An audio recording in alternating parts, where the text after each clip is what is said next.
अरे बेट्यानो, इतक्या लवकर मी काय जात नसतो तुम्हाला सोडून. हा, मला बी अजित पवार म्हणतात.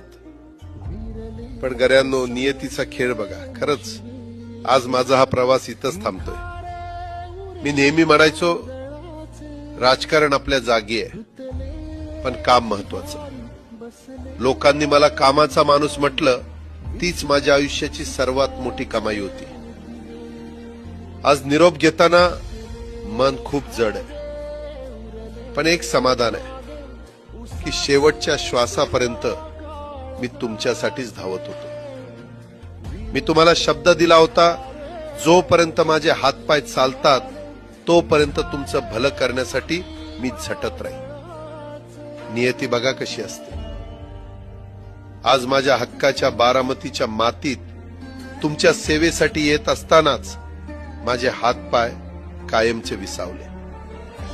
पण मला अभिमान वाटतोय की मी रिकाम्या हाताने नाही, तर तुमच्या कामाची फाईल छातीशी धरूनच या जगाचा निरोप घेतो.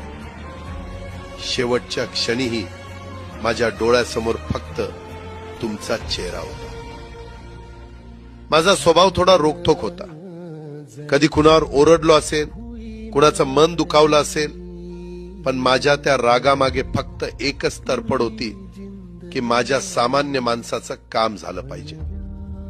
सत्तेसाठी नाही, तर तुमच्या हक्कासाठी मी नेहमीच दादा म्हणून उभा राहिलो. आता मी निरोप घेतोय, पण महाराष्ट्र थांबता कामा नये. माझी जबाबदारी आता मी तुमच्यावर सोपवतोय.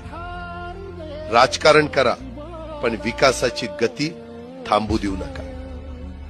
जाता जाता माझ्या शैलीत डोळे पुसून शेवटचं सांगतो, आता रडत बसू नका. उठा आणि कामाला लागा. माझा महाराष्ट्र आपल्याला अजून खूप पुढे न्यायचा आहे. तुमचाच कामाचा माणूस अजितदादा पवार. सुतले धागे उरले मागे उसासे